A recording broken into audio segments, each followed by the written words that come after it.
조금 지난 얘기입니다만 지난 1년 전쯤, 그러니까 작년 한 10월, 11월 그 무렵에 가족들 간의 모임이, 친척들 모임이 있었어요. 마침 저 당숙 쪽에 보니까 그 가족들이 모여서 얘기가, 이번 5월, 작년 얘기니까, 얼마 전에 있었던 대통령 선거에서 우리 3대가 다 갈렸다. 이게 무슨 말씀입니까? 그랬더니 그 집안은 굉장히 예전으로 얘기하면 과거, 뭐 공화당, 민정당, 민자당, 신한국당, 한나라당 쭉 그런 분위기였던 집안입니다. 참고로. 근데 지금 80 조금 넘었는 그 어른은 대선에서 홍준표 후보를 찍었대요. 근데 아들은 안철수 후보를 찍었답니다. 손자는 유승민 후보를 찍었고, 손녀는 심상정 후보를 찍었대요. 그래서 까르르 한번 웃었던 적이 있는데, 그런 거 보면서 이제 오늘 보면 뭐 조금 전에 손학규 대표님께서도 말씀 주셨습니다만, 지금 과거에 보면 뭐 중도, 현재 보면 보수의 영역을 차지하고 있지 않습니까? 그래서 저는 중도 보수라는 이런 표현을 뭐 자주 쓰곤 합니다만은, 어쨌든 중도 보수 영역에 있어서 뭔가 갈갈이 쪼개져 있다. 갈갈이 쪼개져 있고, 그러다 보니까 뭔가 지금 이렇게 뭐 흩어져서 뭐가 되겠는가 하는 그런 아쉬움 속에서 또 국민들의 요구도 있고, 또 우리 하태경 최고위원을 비롯한 이 정치권 내부에서도 그와 같은 어떤 필요성을 느끼고 있는 것 같습니다. 그래서 오늘 아마 야권 재구성 어떻게 할 것인가, 뭐 이것이 오늘 화두가 된 것 같습니다. 여러분 잘 아시겠습니다만은 항상 정치적 격변기에 일단 선거가 있어야 한번 정리가 됩니다. 선거가 임박하지 아니하고는 잘 정리가 안 돼요. 그래서 2020년 4월 15일 이번에 21대 총선이 21대인가 22대인가 왔다 갔다 합니다. 총선이 있습니다. 21대 총선이 있습니다. 21대 총선이 있기 때문에 지금 여러 얘기들이 오고 가고 합니다만은 아마 내년 말 2019년 말쯤 되면 본격적으로 뭔가 필요성들을 갖다가 더 절절하게 갈구하는 측면이 나올 겁니다. 통상 우리 선거에 있어서 이렇게 얘기하죠. 선거의 3대 요소. 첫 번째가 구도입니다. 두 번째가 인물입니다. 세 번째가 이슈입니다. 기본적으로 구도 자체가 뭐 요즘 보면 얼마 전까지만 해도 상당히 기울어진 운동장이다. 심지어는 뒤집어진 운동장이다 하는 얘기까지 나왔습니다만, 전 서서히 세상에 액션이 있으면 리액션이 있는 법입니다. 뭔가 극심하게 기울어졌던 그런 부분들이 그 반동으로 서서히 좀 차지해가고 있습니다만은, 어쨌든 나머지 중도 보수 영역이 갈라져 있는 것만은 사실이고, 예를 들어서 2020년 4월 15일 총선에 임박했을 때 여전히 그렇게 갈라져 있을 때는 자칫 현재 보면 국민들로부터 서서히 외면당하고 있는, 어떻게 보면 문재인 대통령, 문재인 정부 집권 여당이 중간 심판, 중간 평가적 총선이 야권이 분열된다면은 5분 30초입니다. 4분 남았습니다. 한 3페이지 남짓 되는 원고입니다만은 짧게 설명드리면은, 결국 2016년 박근혜 당시 대통령에 대한 탄핵 소추와 또 탄핵 소추로 말미암아 사실 그 당시에 우리 하태경 의원도 몸담고 계셨습니다만은 새누리당 사실 그해 2016년 4월 총선부터 조짐이 보였죠. 그야말로 보면 난장판 아니었습니까? 그런 가운데 그런 부분들이 탄핵 소추를 겪으면서 둘로 쪼개지고 그야말로 극도의 어떤 그런 상태로서 2017년 3월에 박근혜 당시 전 대통령에 대한 탄핵이 결정됨으로써 그야말로 한 획을 그은 것입니다.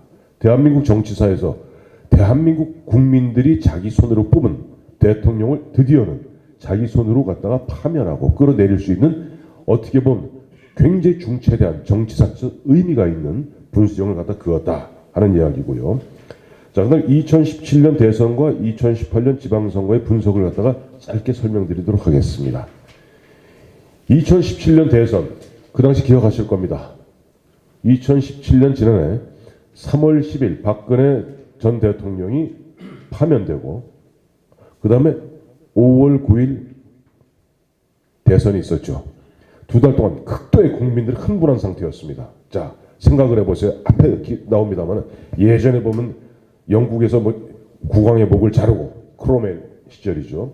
그 다음에 프랑스 대혁명 때 1789년에 프랑스 대혁명이 한 2, 3년 지나갖고 루이 16세하고 마르 앙뚜아는 목을 단두대에서 자릅니다. 국민들이 그와 같이 극도의 흥분된 상태에서 무언가 덜 풀린 그런 부분들을 풀지 않으면 안 됐던 거예요. 자, 그런 분위기에서 치러진 대선 무려 투표율이 77.2%입니다. 그리고 그 77.2%의 투표율을 보인 가운데 과연 문재인 후보가 얼마 받았느냐? 41.08%에 불과합니다. 홍준표 24.03, 안철수 21.4, 유승민 6.76, 심상정 6.17로서 이걸 큰 틀로서 문재인과 심상정을 합쳐서 뭐 범진보라고 하시죠. 범좌파라고 하시죠. 그렇다면 그것이 대략 47.25%로 그 4년 전에 있었던 2012년 대선 당시에 문재인 후보가 받았던 48%는 크게 다르지 않습니다.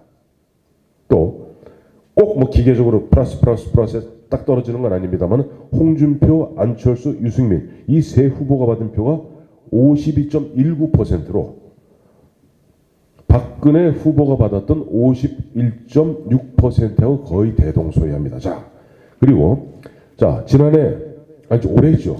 올해 같은 경우는 이제 저 김여정이 오고 누가 오고 그야말로 평창 올림픽 그다음 6월 13일 지방선거 앞두고 6월 12일 트럼프하고 김정은이 싱가포르에서 만납니다. 4월 27일 판문점에서 보도다리에서 그야말로 왔다 갔다 합니다. 극도의 이런 분위기 속에서 완전히 기울어진 분위기에서 치러진 이거 갖다가 자 서울 시내 25개 뭐 구청장 중에 뭐 자한당 한 사람이고 24명 민주당 이런 얘기는 할 필요가 없어요. 이건 투표는 제가 보면 국민의 민심을 그래도 비교적 알아볼 수 있는 것은 광역의원 비례대표제 투표입니다. 우리가 투표할 때 뭐 도지사 찍고 막 찍는데 광역의원 비례대표 투표는 그 꼴도 보기 싫다는 자유한국당 이름에 찍은 사람이 있습니다.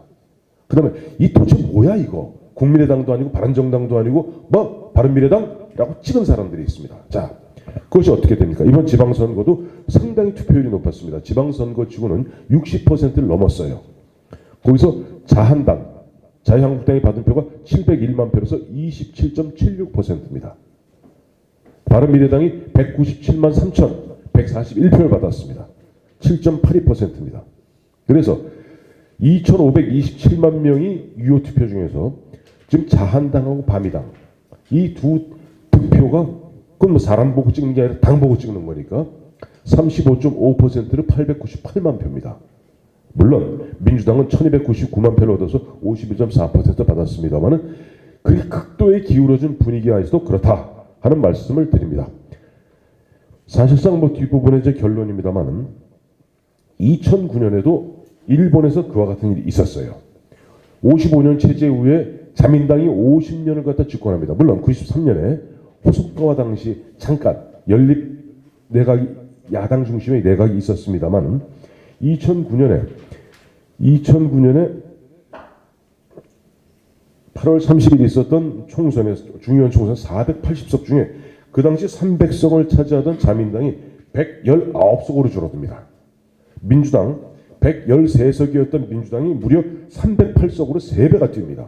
민주당 단독 집권합니다.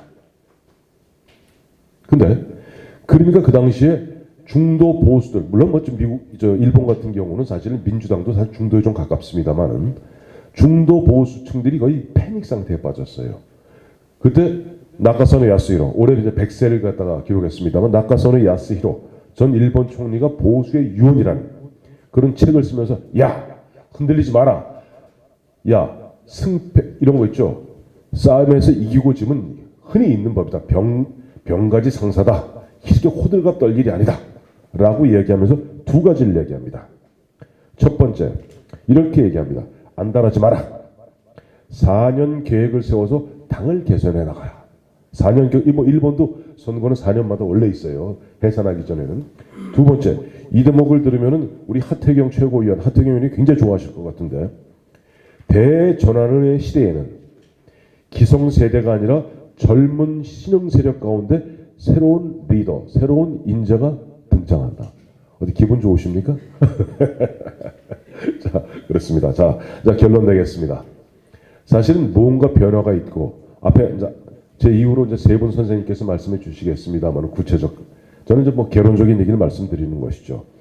뭔가 필요성 느끼고 국민들도 뭔가 좀 근지러워하는데 지금 왜 이루어지지 않을까? 전 두 가지라고 봅니다. 첫째는 아직까지는 뭐 하태경 의원은 얼리버드 빨리 좀 깨시는 분입니다만 아직 각 정당과 정치인들이 그 필요성에 대해서 절감하지 못하고 있는 것이에요. 내년 하반기쯤 되면 아마 의원들도 안달을 할 겁니다. 두 번째는 줄탁 동기입니다. 무슨 일이 있을 때는 옛날 돌아가신 이제 김종필 전 총리가 하신 말씀입니다만 이 계란에서 병아리가 깨기 위해서는 병아리는 안에서 밖에 튀어나가겠다고 알을 깨겠다고 부리를 쪼고 있고 그것만큼 부족하죠. 국민들이 거대한 힘이 어미닭 같은 힘이 바깥에서 곧 찌는 부분을 톡톡톡 쳐줘야 됩니다. 안과 밖이 호응할 때, 즉 줄탁 동기되었을 때 그야말로 우리는 껍질을 깨고 새로운 세계로 나갈 수 있는 것입니다. 자, 이 대목에서 구체적으로 어떻게 할 것인가 하는 그런 부분에 있어서는 우리 박상빈, 제가 제일 좋아하는 우리 박상빈 박사님, 또 홍진표 상임이사님, 그리고 우리 이수봉 위원장님이 말씀해 주실 것이라 기대하면서 제 말씀을 드리도록 하겠습니다.